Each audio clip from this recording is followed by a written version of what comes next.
Sing a beer cap. สวัสดีครับ สวัสดีครับ สบายดีไหม ผมใส่บริครับ อยู่สบายดีเหรอแล้วมาเห็นดีนะมาเขาถ่ายวิดีโอมันฝรั่ง And here is the worst publican in Koh Samui.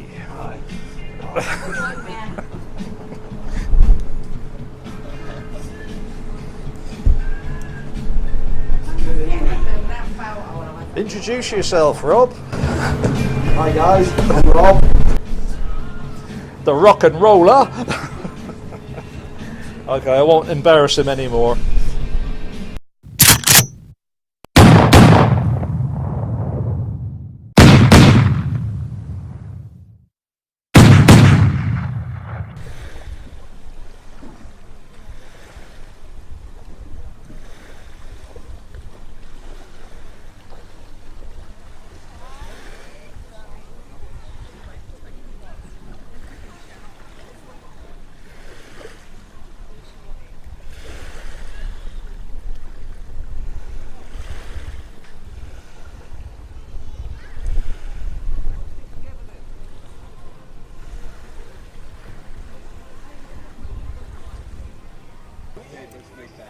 Well, here we are at Crystal Bay Yacht Club, and with me I have Rob Newport, proprietor, landlord, owner, purveyor of fine ales and spirits in Lamai on the island of Koh Samui. Thanks very much, Rob, for your time. I seem to recall you once said to me when you first arrived in Koh Samui you had nothing but a backpack. How long ago was that then? That was 14 years ago. 14 years ago. So you must have got here about a year before me, because I first remember your bar down in the central area, is it? Well, I arrived here on Koh Samui in January 2005 and ended up living here full time a couple of months later. Right. So we're literally, 13 years ago now that I've been sort of staying here full time now. Yeah. Now, just for the benefit of you cryptic, cynical bastards out there, if you see me edging up towards Rob, it's because we don't know if we're in frame or not. So it's nothing personal. We're just good friends. Yeah. Let it be rest at that. So then you started, I can't remember the name of it, your bar off down the central area. Started off with the Coconut Cafe, which was across the road from where I am now, where Holiday Park Hotel is. Right. Started off there with a small cafe and restaurant, and then moved location from then to the central road where you remember me before. Okay. And I was there for 2 years, and then moved back to my old street, right across the road from where I used to be, and I've been there for just over 9 years now. Oh, pardon me. Yeah, I seem to recall at your old bar, you were sandwiched in between two bars that blasted you out day and night with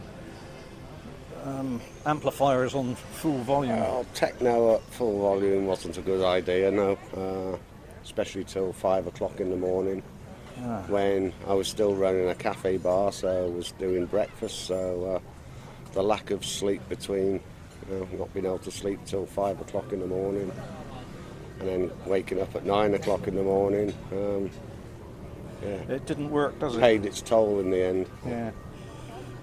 No wonder you were so happy to relocate. Yeah. Well, we always had good business when we were in the first place, but due to the circumstances of the hotel wanting to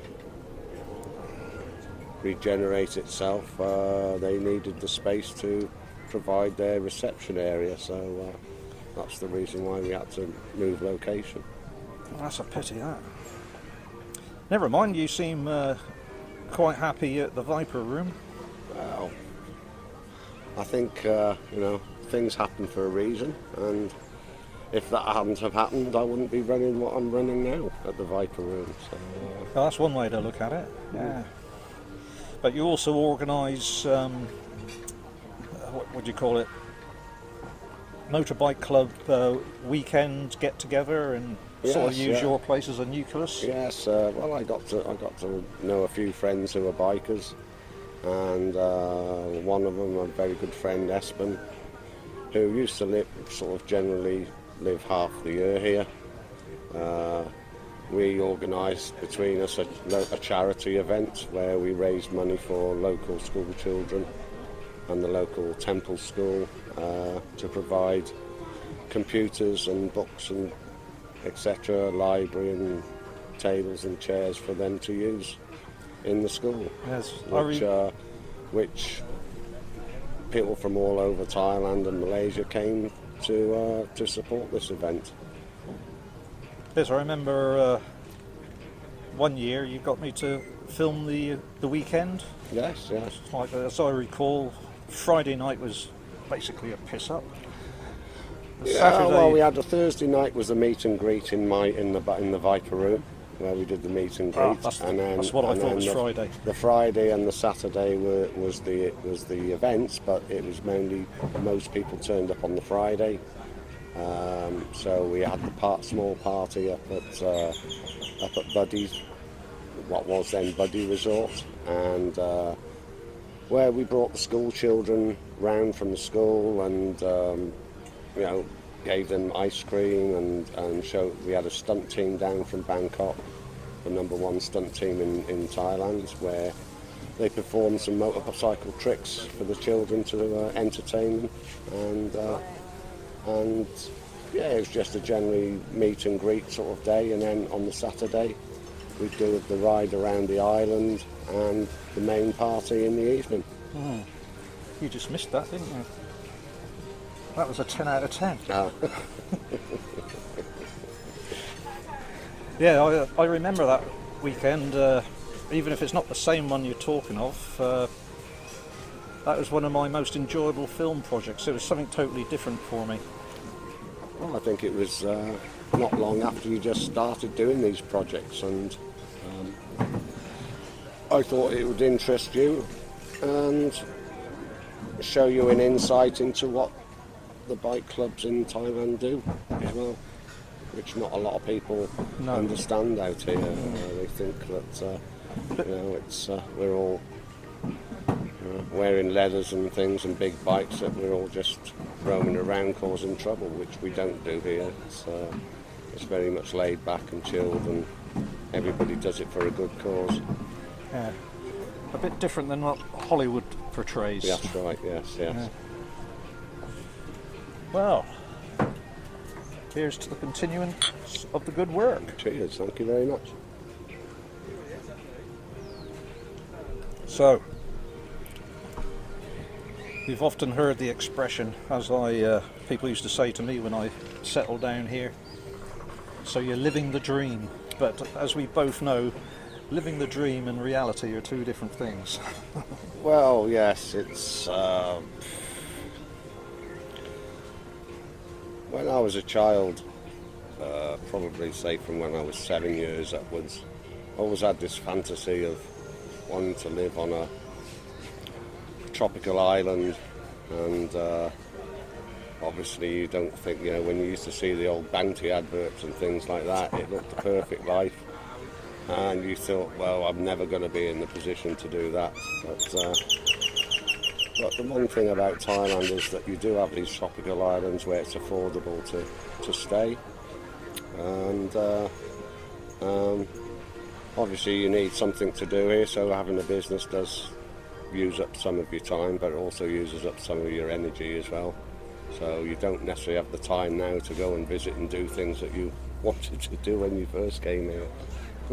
Not only that, there's not an unlimited supply of Bounty bars, but there are other sweet things to be had. Oh yes. Yeah. There's always an aperitif somewhere. That's it. Yeah. Well, certainly turned into a nice day for it. I had my doubts this morning when I saw the rain clouds coming across Lamai. Well, yeah, it seems to be start of the rainy season a little bit, I think, where we get a bit of rain most days, but only for an hour or so. And being a tropical island, the clouds are always in the sky, but we're still sitting in 36 degrees heat, so it's not too bad. We've both seen Farangs, in other words, Europeans, come out here, think they'll retire, live through that, and we've seen so many of them fail, especially with the changing nature of the clientele on Koh Samui. But without going into any personal or too much detail, what's the basic outlay of getting a bar? Because I hear things like key money, and then there's rent and goodness knows what else. Well, you have to shop around. The biggest mistake is to try to go onto the main roads or the main drag, if you like, because that's where the key money is at its maximum. And it might sound quite cheap when you're converting it. When you're moving from Europe, you think, oh, compared to opening up a business in Europe, it's comparatively cheap. But once you open up your business, and this contract is usually only over a 3 or 4 year lease at a time, and you're working for the Thai bahts, then you suddenly realise then it's a lot harder to make that money back. So you have to shop around really and try and find something that's reasonable and affordable to run. Low rent, low key money, especially the key money. Which means what? Well, the key money is basically the term of your lease. You pay the money for the 3 or 4 year contract. But that's renewable then every 3 or 4 years when it runs out, so you have to pay that money again in 4 years' time, which a lot of people fail after the first time. They pay for the first 3 or 4 years initially, but then they realise they haven't made the money to be able to pay it back again. So that's why you have to find a premises that either doesn't charge you key money or is very, very low and reasonable over a period of time. And there's rent on top of that? There's rent on top of that, monthly rates, usually, again, depending on the site, on the position that you are, location, as they say. The best locations cost the most money. And then you've got your utility bills as well? Well, you pay water, which isn't too expensive, and your electric is the basic units that you use, as they don't have service charges here, so you're only paying for what you use, so that's quite fair, I think. But it all adds up, doesn't it, when you put the whole package together? It adds up, but you have to live somewhere, and anywhere that you live, you're going to pay water and electric. So that's right. Having a business obviously helps cover that.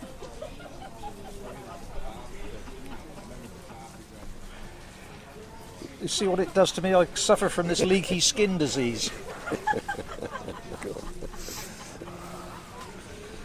I think that's last night's beer coming out. As well as being rather excited. Oh. Yeah.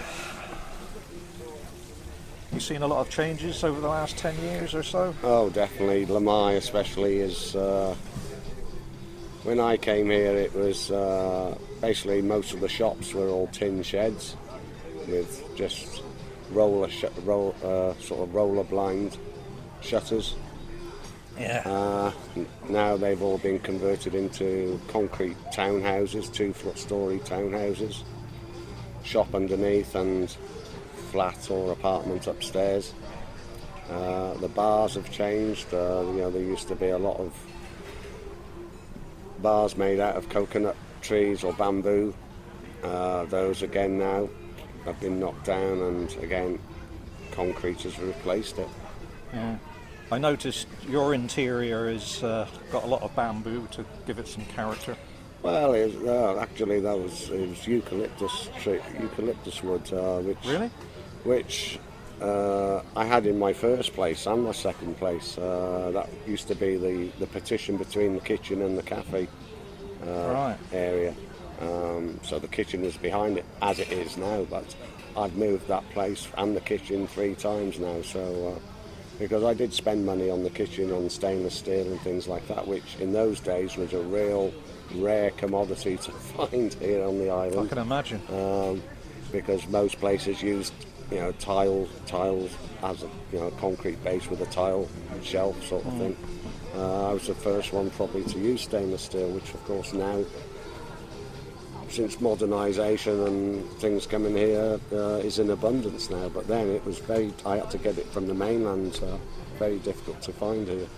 Yeah. Plus, anything imported from abroad costs twice as much. So if it costs £100 to come in, over the counter is £200. Well, it would cost you £300 taxation, and so it would cost you £400 in all. Yeah. But as a rule of thumb, I've heard, when you're buying foreign vehicles, etc., you just double the price. Well, I think it's a bit more than that, to be honest. Yeah. Okay.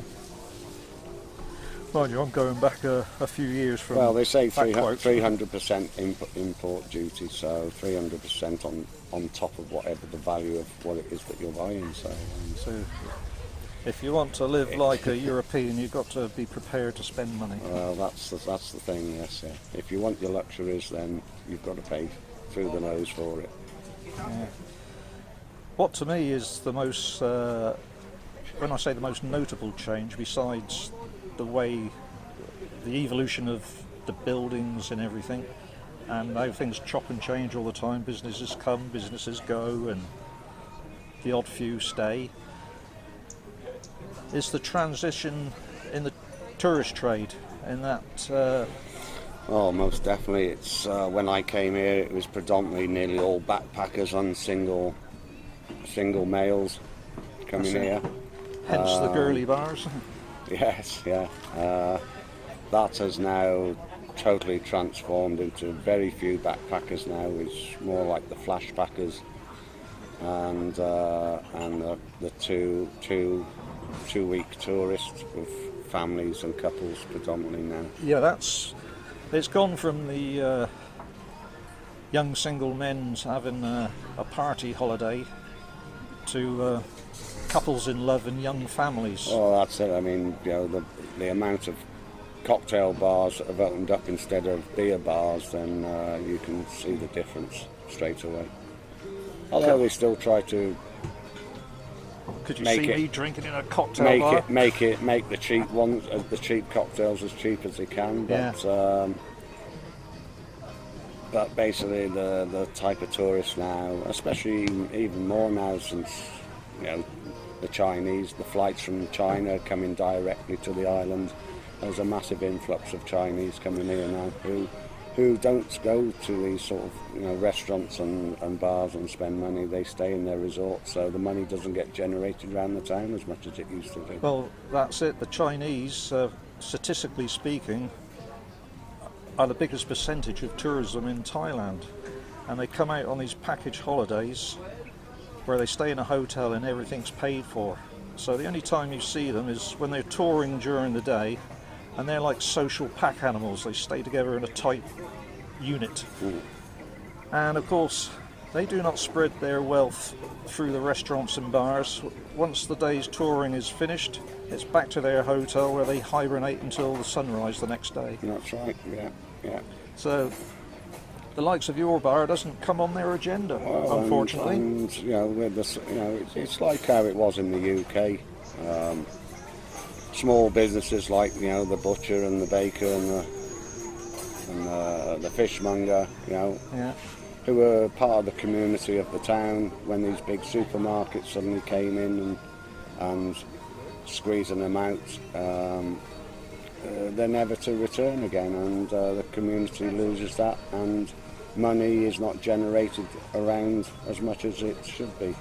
That's how communities die, I think. And I don't know what the future will hold here, but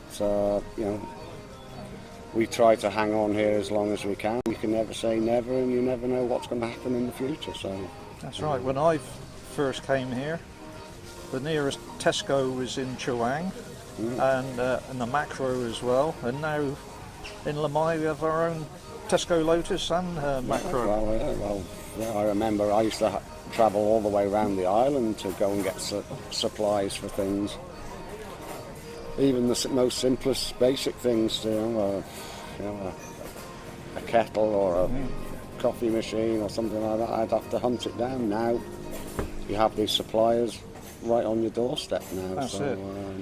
I remember this old expat told me that when he very first came to Koh Samui, the one and only ATM on the island was in Chawang, which is like a 20 to 30 minute motorcycle drive from Lamai.